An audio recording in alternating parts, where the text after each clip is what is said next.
going to be looking at how at Cygnet we've been developing our safeguarding lead training. So this is about how we bring people together and how we work together.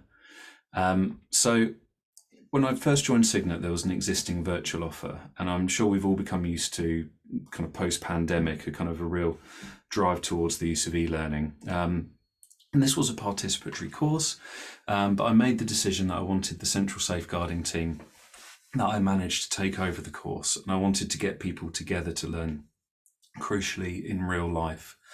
So I'm going to share a video in a second which explores some of the reasons we took over the course and to get some feedback from delegates. This video was recorded in September. I talk about some numbers in the video, and I'm really happy to say that we've actually now trained, just in this calendar year alone, over 300 safeguarding leads at an advanced level.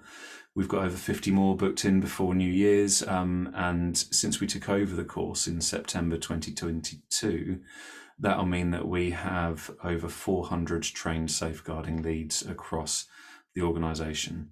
So as I said, the video was filmed very recently. It was very hot. There are fans in the background, see if you can spot them. But hopefully you guys will be able to put up with hearing me talk for a little bit longer, but it is very much interjected with some of our colleagues and their feedback.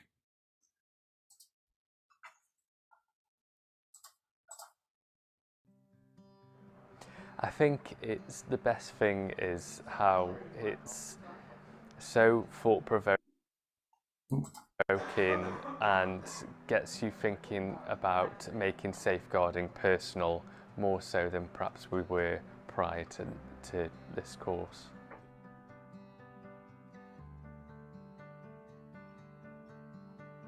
So we've been delivering a 2-day advanced course for our safeguarding leads. This is a high level course for those who work at site level and are that point of contact, that kind of the individual or group of individuals, because every service has 2 or more, that's a minimum that we expect. The safeguarding leads are those who will support, guide, advise and kind of walk their colleagues through the safeguarding process. They'll be the point of contact when things get a little bit tricky. They'll be the kind of the lighthouse, the kind of the person that shows the way and is that kind of point of safety, as it were. And it's a brilliant role to have, but it can be a really quite daunting and challenging role to have because safeguarding's never easy. We talk a lot in the training about how, in terms of the legislation, the statutory guidance, safeguarding should be black and white, but when we do it properly and we enshrine the principles of making safeguarding personal, which thankfully for Cygnet align with our Cygnet values. So kind of really simply, if we think about empowerment as a principle, empower is one of our Cygnet values. We recognise that safeguarding can be challenging, but we navigate the grey area created by the black and white. And to do that, you need support. You need to share that responsibility. You need to share that decision making. As well as giving the people coming to do the training, the opportunity to learn at a higher level. One of the biggest things for us is the ability to meet other leads. It's the ability not just to learn from us, but to learn from each other.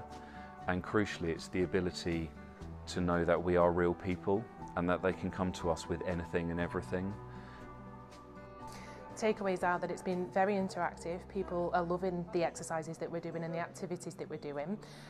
We try to space those out throughout the 2-day course. It's a long course, but we keep getting people up, getting people talking. Everybody's learning from one another, as well as from the facilitators in the room, which is fantastic. But yeah, I think people are learning a lot. Yeah, it's been a brilliant course to attend, so it's been really thought-provoking. I think having this face-to-face training is much more sort of collaborative. I think it provokes a lot more critical thinking, less distractions, as opposed to being behind a screen on e-learning or even Zoom training. Safeguarding, because safeguarding is about abuse and neglect, whilst it can try and be as preventative as possible, more often than not it's a reaction to something. Safeguarding is one of those things where when it's done right it permeates through every area of the business, which means that those central safeguarding positions can feel quite senior, they can feel quite daunting, they've got scary titles like head of and national name professional and stuff like that. But at its core we're here to support people, and the best way we do that is by showing people that we're real and that they can come to us. So as well as the learning, for me it's bringing everyone together and creating a new peer group for people, one which transcends their service, which transcends a structure chart. It's a real peer group, and if people can walk away with that, then that's the least we can do. So I think one of the things which sets it apart is, especially for national providers, where you have the challenge of geography, where you have the challenge of scale, where you have hundreds of units as opposed to 2 or 3 all centralised in one particular area. The challenge of actually getting people together to learn is something which sometimes people can't get over. But one of the commitments we've made, and one of the things I'm really grateful for Cygnet for, is the commitment to actually bring people together in person. So we do a big course. We bring a lot of people together. It's generally between 40 and 60 people. We do it conference style, and we make the most of that by doing huge group activities, by doing table activities, by providing people with, it sounds really silly, but professionally printed workbooks with their activities, which outlines their learning outcomes and everything like that, so that they can take them back and have a proper resource to take back with them. Things like giving people kind of lanyards with the Making Safeguarding Personal principles on them, stickers, resources, links to different organisations and stuff like that. It's the bringing people together at a scale, despite the challenges of that scale, feels really important because the subject matter demands it. I found it really good actually. I've been on many trainings in the past. I think this is by far the best I've ever been on. It's been interesting, lots of good examples, really prompts your thought processes, and it will obviously make me think even more when I'm dealing with safeguarding. So I kind of feel I have some knowledge, but it has absolutely increased my awareness of what to consider, and also what resources are available, and the fact that there is a whole team within Cygnet that can support my service if I need any advice. We know what it's like nowadays. There is a real move towards e-learning. I won't say a pressure or a push, it's a move towards, because it gives you the ability to deliver training at scale. But the efficacy of that is entirely down to how interested someone is in that. I imagine most people will be guilty of kind of clicking through the slides to get to the assessment at the end. And for me, especially at this higher level, but at all levels, getting people together, having a safe space to learn. We don't have people with their laptops on the tables. We don't have people checking their phones during the training. It's 2 days of learning. It's 2 days of networking. It's 2 days of relationship building. It's 2 days of, if you can't say it to me, having the confidence to turn around to the person next to you and go, we do this, is that right? And the value of that cannot be understated. It's been really informative. We've been working through a booklet with loads of different case studies in, which is really good to put you into certain situations and to get thinking. One thing that I've really liked about the course is that they give you little bits of information at a time, which is what happens when you're kind of dealing with a safeguarding concern. You don't always have all the information to start with, so it's really good to get that information little bit by little bit, so you can kind of work on how you would mould your approach depending to how the situation evolves.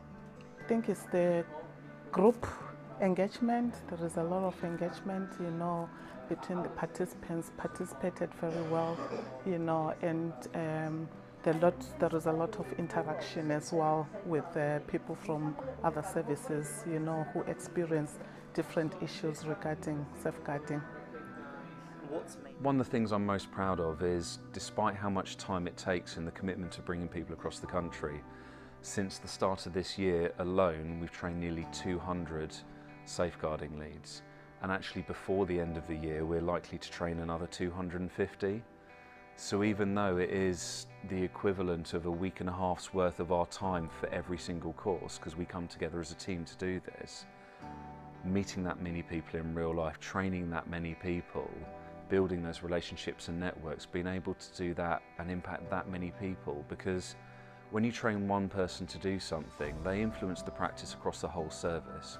So that ripple effect of the positive impact of the training just gets wider and wider. and the ability to make the promise to our colleagues that if you have someone who we think should go on the training, that we will make the space available to them is a really nice promise to make. Well, I think over the course of the last 2 days it's been really informative and really helpful in understanding obviously safeguarding principles. It's far better in person than I think basically from the principle the fact it is face-to-face training. I'm an advocate for it all day long. I think it's a far better way of learning. People, like I say, are far more engaged in the process. Yeah, and it's been really well presented. I think the last thing I would say is that the course is made by the people who attend. Like, we deliver the course, we design the materials, we update the materials, we flex them, we take learning from previous courses, and we adapt case studies to the services that are coming and all sorts of different things. But the course is made by the people who attend. And since from the first course we ran when we took it over to today's course, or the last 2 days course, we're always blown away by how engaged people are, by how much they contribute, not just from their services, but of themselves and their experiences. And that's what makes it. And that's what makes safeguarding. It's people bringing themselves to it. And when we're honest and we give people the safe space to do so, we get so much more from it. So it's recognising that it feels like an incredibly successful course, but I think it's successful because of the people we have in Cygnet coming to the course and what they bring to it. And what I would want to say is thank you to them. So whether it was from September last year all the way through to this year, it's our colleagues which have made it. So it's a genuine and personal thank you from me to our colleagues, because they're brilliant.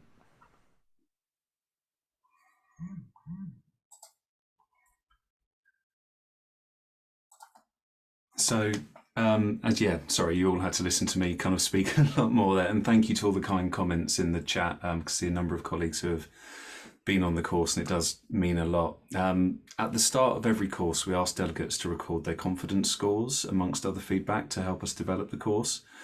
And so far, we've got over 300 scores digitally collected. And on average, the confidence score before starting the course was 5 out of 10 with undertaking the role. And that increases to well over 8 out of 10 by the end of the course. And interestingly, we can confidently say that that increase is actually greater, as one of the most common pieces of feedback we receive is that people say, oh, I really overestimated my pre-course confidence. And it's only now I've been here that I realise how much I didn't know when starting. So we'll be moving on to an ongoing cycle that includes refresher workshops from September next year. And it's likely that by that point, we would have personally, as a central team, thinking about the chance for everybody to meet us as well and the benefits of that, trained over 600 leads to support around 150, 160 services. So that means a significant increase in the safeguarding provision at sites and also the different departments. So for example, I mean, our entire complaints and compliments department has been trained. Our regional nurse directors have been trained. Members of the quality team have been trained, and the list goes on and on. And we're delighted that we regularly receive direct feedback from people who've done the course. And as you can see in the chat, it really does mean a lot. So the most important thing I can say is really thank you at this point. And it's a thank you to my team, especially our administrator, Sue, who works tirelessly to coordinate the courses and book people on. We wouldn't exist without Sue's help. A massive thank you to Cygnet for supporting the approach. And I know on paper it's not cheap, but when we do break it down, and this is for other delegates thinking kind of, could we do something like this in our organisation? What I would say is when you break it down to a cost per delegate basis, even without considering the high non-attendance rates for those online-only courses you might commission, it actually works out cheaper than paying for an external training provider to deliver your advanced training. And the difference is tangible and it's meaningful. And as I said, it's a massive thank you to all of our amazing colleagues who have come on the training for all the questions, the challenges, the contributions, the games of pool, the glasses of wine, the emails, the calls, for being very engaged and for ensuring that at Cygnet, safeguarding isn't just everyone's business. It genuinely is everyday business. So thank you, everybody.